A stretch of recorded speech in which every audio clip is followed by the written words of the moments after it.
Bienvenidos a UNAD, Educación y Desarrollo, programa institucional de la Universidad Nacional Abierta y a Distancia, líder en educación virtual para América Latina.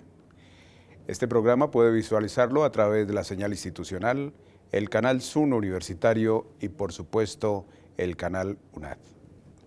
Por estos días que estamos celebrando el tercer Congreso Mundial de Educación a Distancia, nos ha permitido reunirnos con líderes muy importantes del mundo y en este caso de América Latina que han venido impulsando el desarrollo de esta modalidad educativa.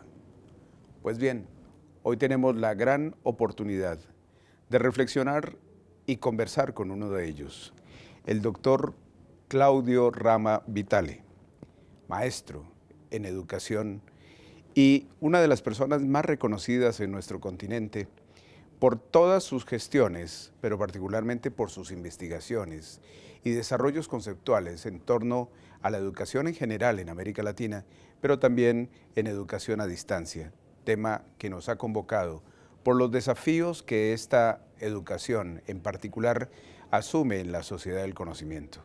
Bienvenido, doctor Claudio Rama Vitale. No, un gran gusto, doctor Leal, de estar aquí en vuestra universidad, en este magno evento maravilloso que convoca a tantos especialistas y tantos enfoques sobre la educación a distancia y sobre todo mundiales. Es un gran gusto estar aquí, es un gran gusto acompañarte en este escenario de reflexión.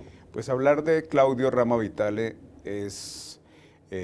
sería un solo programa para todas las realizaciones que él ha hecho. Pero les quiero contar, queridos televidentes, que él, por ejemplo, tiene 2 doctorados académicos, 4 postdoctorados y 7 doctorados honoris causa de todas las regiones del mundo, particularmente de América Latina. Hoy queremos hablar contigo sobre educación a distancia, particularmente en nuestro continente, en América Latina.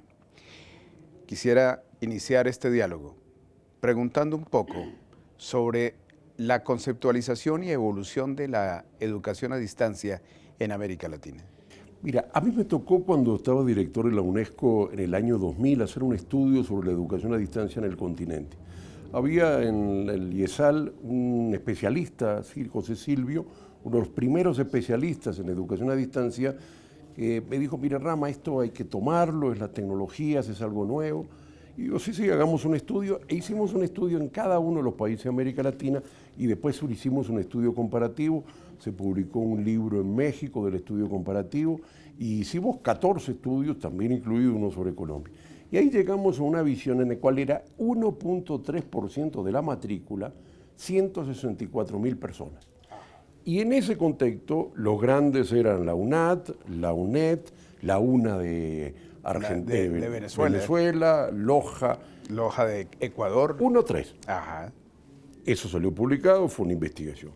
Hoy estamos hablando ya no de una matrícula tan pequeña del año 2000, sino una matrícula hoy que es de 25 millones de personas. 17 años después. 17 años después. Estamos en casi entre el 13 y el 14% de la matrícula global. Significa que pasamos 1.3 de algo muy pequeño a 14 de algo mucho más grande.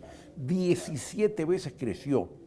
No ha crecido nada, pero nada. Ni la frente a la magnitud de los problemas educativos que tiene el continente. Correcto. Pero sé que lo que de alguna forma era una cosa marginal, que apenas se miraba de unas pocas instituciones, hoy tenemos una dimensión enorme en los mercados de trabajo, en las instituciones, en los estudiantes, en los recursos y en la importancia, porque no tendríamos 53% de cobertura, que ya somos más de la mitad de estudiantes de 18 a 24 estudiando en América Latina, si no fuera por la educación a distancia.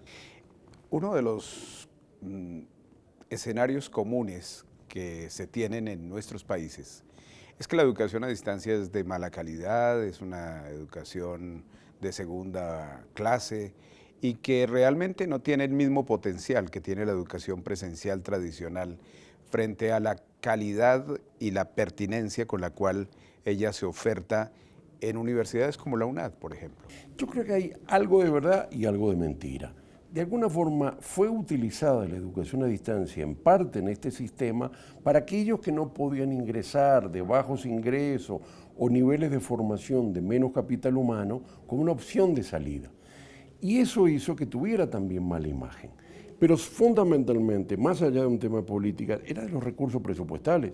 Cierto. Me tocó hacer un estudio comparativo del presupuesto por estudiante de todas las universidades públicas de Venezuela y de Colombia en el año 2005, 2006, y la diferencia entre el presupuesto por estudiante de la UNAD y la nacional era 23 veces menos. Sí. Y en Venezuela, Cierto. entre la UNA y la Universidad Simón Bolívar era 18 veces menos. Ajá. Acá era todavía un poquito peor. Pero en todo caso, más allá de las circunstancias de un país, había una política pública que ponía y creaba ese modelo de una Correcto. educación a distancia de baja calidad, porque al final la calidad son los recursos. Indudablemente. Sin lugar a duda, este modelo tecnológico tiene una tecnología distinta, una escalabilidad diferenciada, Total. no tiene la misma ecuación lineal que más estudiantes, más aulas, más profesores. Pero aquí tampoco es que más estudiantes no requiera más inversión en tecnología, más equipamiento. Indudablemente. Pero en todo caso, ahí yo lo que creo es que lo que está empezando a pasar es que hay un cambio en los operadores del sistema político, en los equipos académicos, en la comprensión de la ciudadanía de que la educación a distancia no puede seguir siendo vista ni funcionando como funcionaba en los 90 o en los 80. Así es.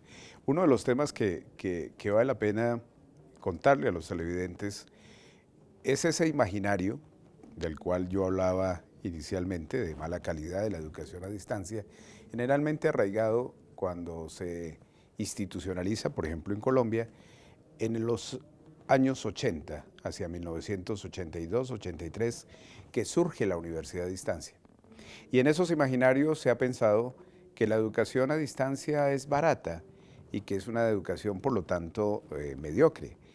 La verdad, y después de escuchar las cifras que tú ayer nos presentaste y lo que discutíamos, hay una curva de maduración de la educación a distancia que empieza primero por lo que estás diciendo, la institucionalización de políticas de Estado para darle la relevancia, no solamente en términos de voluntad, sino también en términos de recursos para su desarrollo.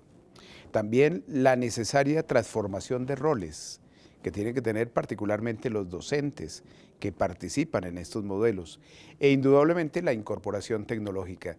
Allí, ¿cómo ves esa evolución en esas tres fases en diferentes países de América Latina? Sí, yo creo que está evolucionando todo el sistema universitario. O sea, digamos, cuando nosotros decimos la educación a distancia en los 80, debíamos de correr un poquito y pensar cómo está la otra educación a distancia, la presencial. La educación Entonces, presencial. En aquella época no había sistemas de evaluación y acreditación. La producción de investigación es absolutamente inexistente aún hoy en las universidades de investigación. Correcto. Entonces, si nos queremos poner a decir, bueno, es que la educación a distancia en los 80 era mala, está bien, puedo llegar a aceptarlo, pero es que el problema es que todos los sistemas universitarios de los 80 eran malos. Funcionando mal, claro. O sea, la expansión de lo privado, los conflictos existentes, la politización de las universidades, la escasez de recursos públicos, las políticas neoliberales impactaron. Ajá. Entonces, aquí lo que hay es todo un proceso de cambio, una concepción nueva también de lo que los mercados laborales están pidiendo. Cierto. Antes era un solo título universitario, ahora no. Tiene que tener competencia, tiene que tener preferentemente posgrado, tiene que saber algunas otras competencias especiales. O sea, también es que la sociedad hoy, en la medida que se abrió los mercados mundiales y desde la década del 90 las economías están pensando en los sistemas de la exportación, en la inserción mundial, la preocupación de la calidad es distinta. Y finalmente, la gran revolución mundial es la tecnología. Total. Hoy no es lo mismo estar 2 o 3 años sin actualizarte de competencia de lo que era en la década del 50 o 60. Así es. Hoy, en cualquier campo disciplinario, en televisión, en tecnologías, hoy yo entro a un canal de televisión o un estudio muy bien como este y no era el que yo dirigí un canal de televisión hace 20 años. Indudablemente. Esta reflexión se pone muy interesante con el doctor Claudio Rama. Vamos a unos mensajes institucionales y ya regresamos. No olvide escribirnos a nuestra cuenta institucional educacion.desarrollo@unad.edu.co. Ya regresamos.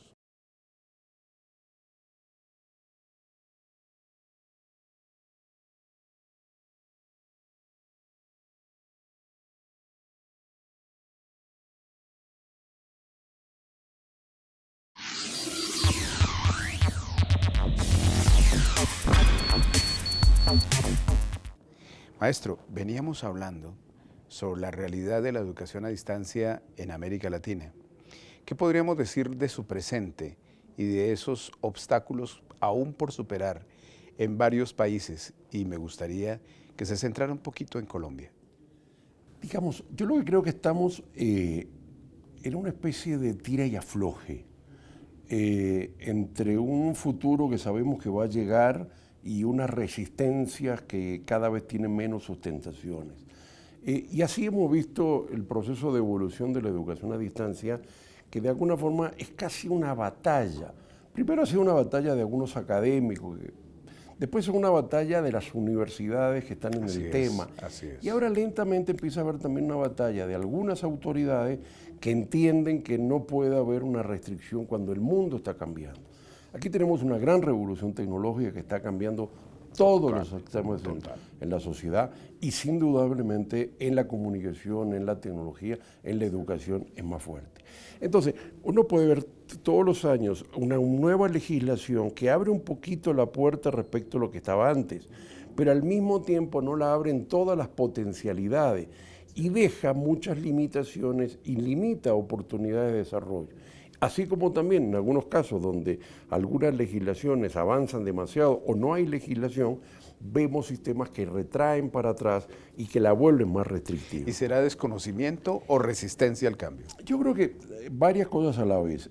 Temores de la academia, que la academia en general es conservadora y tiene unos paradigmas que si yo estudié presencial, ¿cómo va a estudiar a distancia? Si yo estudié 5 años, ¿cómo va a estudiar 4? ¿Cierto? ¿Correcto? Sí, Ese tipo de cosas. Después, efectivamente, hay una lógica, hay veces, que no tienen mecanismos de control eficientes. Entonces, utilizan, ante la ausencia de mecanismos de control inteligente, sistemas papelescos, documentales o prohibitivos, digamos, podríamos decir. Y finalmente también tenemos un escenario de competencia, porque algunas instituciones no quieren perder nichos de mercado, oportunidades, ante otros escenarios. O sea, ahí hay lo que llaman los tiempos de la transición, los tiempos de la reingeniería, los tiempos de salir de un escenario a otro. Yo creo que aquí tenemos para mí 3 problemas en el mediano plazo. Tenemos un primer problema, es que las formas de regulación que a medida que los sistemas se hacen más grandes avanzan, tienden a ser burocráticas, reglamentaristas, papelescas o hay veces politizadas. Y la educación a distancia, en la medida que no siempre hay un profesor, un aula, una biblioteca, no tiene los mismos mecanismos de control que era la de insumos y procesos. Y yo creo que hay que llegar en toda América Latina a establecer un mecanismo de evaluación en los resultados del aprendizaje. Estados Unidos tú tienes libertad completa porque al final tienes que dar el examen en el colegio profesional. Entonces, no importa si el gato blanco y negro, no. Lo que importa es que al final vaya a dar los exámenes y case ratones. Entonces, yo creo que corresponde flexibilizar los sistemas de la administración, de las formas de regulación, hacia mecanismos que den más peso al realmente aprendizaje.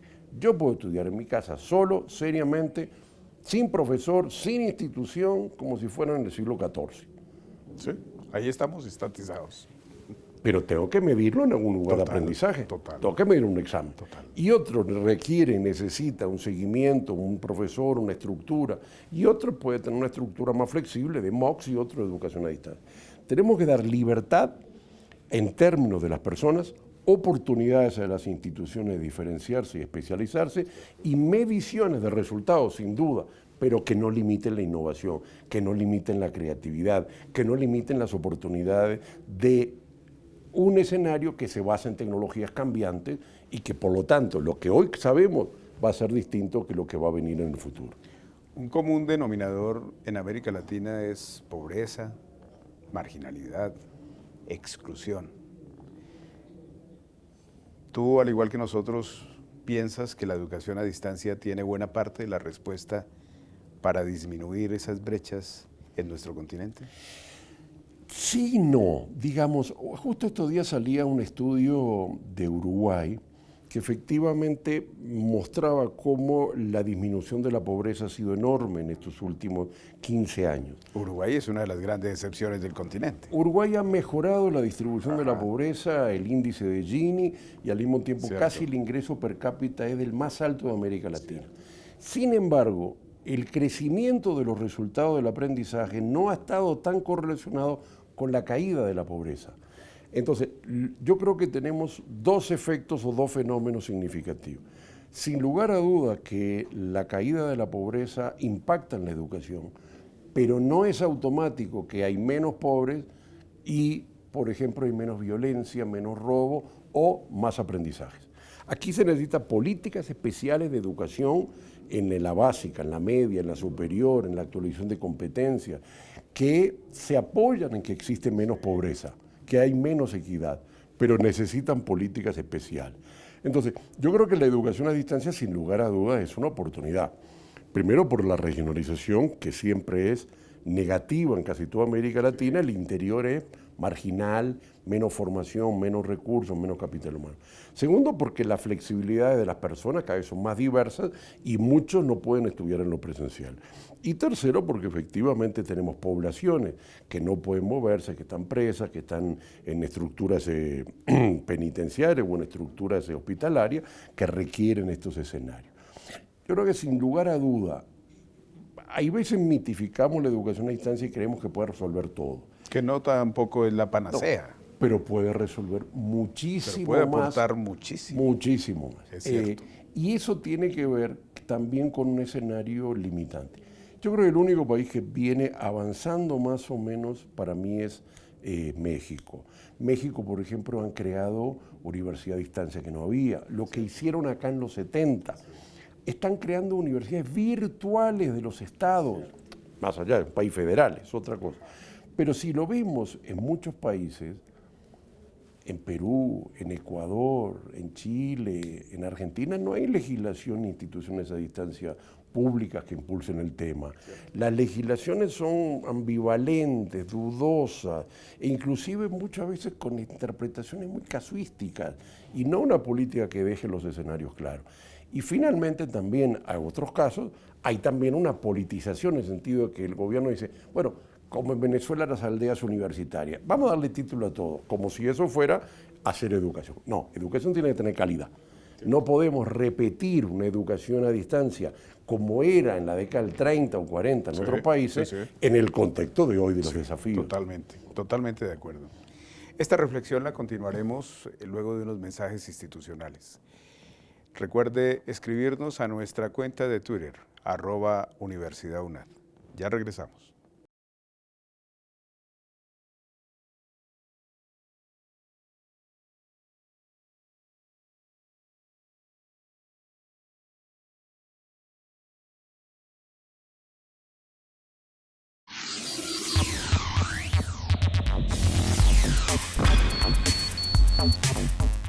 ¿Qué podríamos pensar ahora en el continente nuestro, que ha sido históricamente más consumidor de tecnología que generador de ella, frente a esta nueva realidad de estos jóvenes que hoy nacen con la tecnología incorporada? Yo creo que es una enorme oportunidad para, digamos, superar el retraso tecnológico de América Latina. O sea, yo creo que tenemos una universidad latinoamericana en general que se ha perfilado siempre o dominantemente en un perfil profesionalizante. Es bien interesante cuando se van expandiendo las universidades profesionales, al mismo tiempo en el mundo se expanden las universidades tecnológicas. Pero en América Latina, a diferencia, por ejemplo, de Estados Unidos, solo se desarrollaron las universidades profesionalizantes. Mientras que en Estados Unidos el MIT y las universidades tecnológicas funcionan a la vez que pueden funcionar universidades profesionales. Hay muchas experiencias y casos en América Latina en el cual las universidades tecnológicas o el enfoque tecnológico fracasó. y muy pocas experiencias. El Politécnico de México, la vieja Universidad Obrera o Tecnológica hoy de Argentina, pero nosotros tenemos un agujero ahí. Y creo que eso hace que de alguna forma tenemos una lógica o una derivación de nuestro bajo desarrollo tecnológico en el mundo. Hoy nosotros no podemos quedarnos fuera de la tecnología. Nosotros quedamos fuera de la tecnología y Asia se llevó el camino más fuerte de la década del 60 y el 70. Y las tecnologías de automatización, robotización y mecánica prácticamente se trasladaron a esos países. Sin embargo, hoy América Latina tiene una oportunidad con la biotecnología. El escenario de la biotecnología, somos países especializados en las producciones agrícolas y agropecuarias, somos países que prácticamente hemos perdido las estructuras industriales que nos caracterizaron en los 40 y los 50, no todos los casos, pero de alguna forma podemos ver globalmente que la industria solo está en México, en el resto, hasta Brasil la ha ido perdiendo. Entonces nosotros no podemos perdernos esta oportunidad tecnológica de la ciencia y el conocimiento del desarrollo de un escenario. Y los millennials son una gran oportunidad. Yo tengo un hijo que tiene 29, es biólogo, me ha enseñado muchas de estas cosas, es un enfermo de la tecnología, a veces parece un nerd, lo veo con cara rara porque yo en esa época tiraba piedras, hacía sociología, economía, estaba en otra lógica.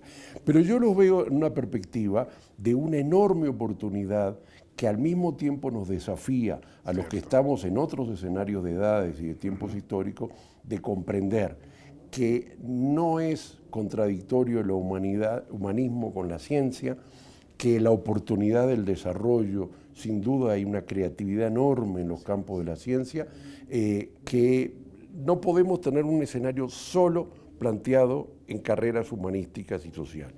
Yo creo que la UNESCO permanentemente está poniendo los datos de la poca cantidad que tenemos de tecnólogos, de ingenieros, de las áreas de ciencia y tecnología. Y yo creo que en esto de alguna forma corresponde cada vez más reconocer las enormes oportunidades en el desarrollo personal, en el desarrollo económico, en el desarrollo social, en la creatividad, porque esta sociedad es la sociedad del conocimiento y la innovación. Entonces, pueden ser casos tan famosos y tan conocidos como Microsoft y Steve Jobs que salieron de garajes. O sea, no necesitaban tener una fábrica enorme del papá para empezar. Y hoy, lo que es la startup, las innovaciones de los muchachos, es absolutamente genial.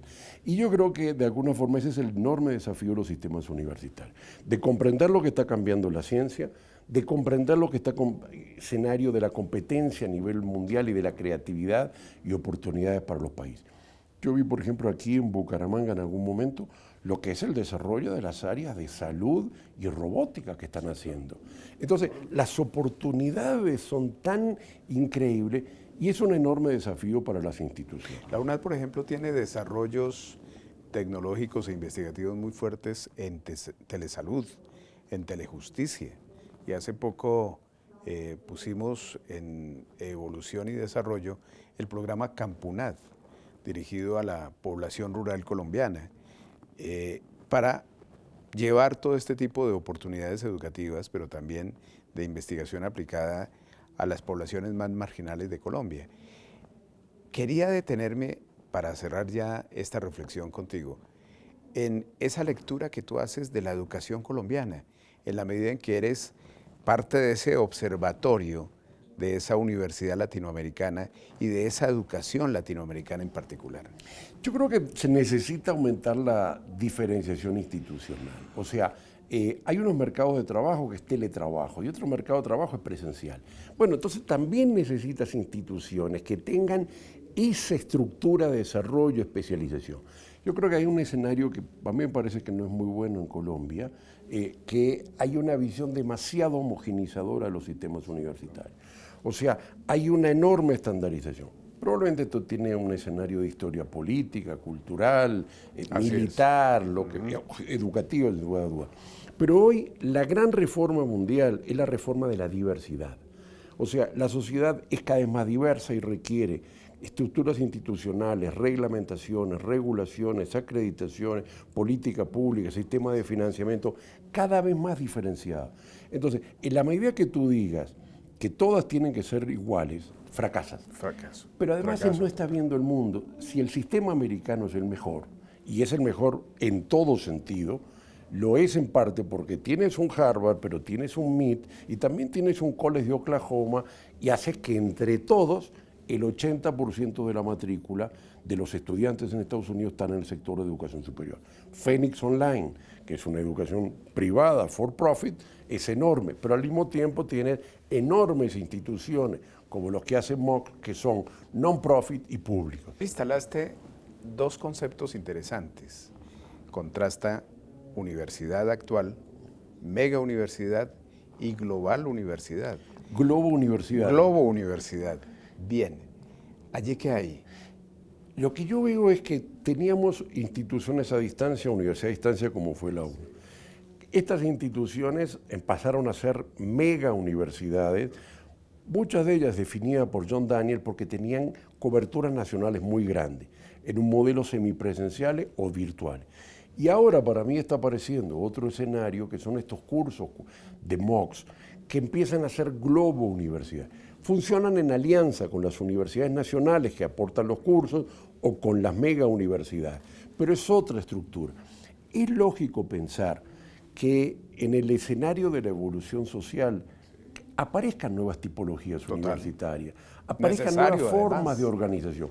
Ajá. O sea, así como antes no había universidades a distancia y aparecieron, hoy aparecen nuevas universidades a distancia.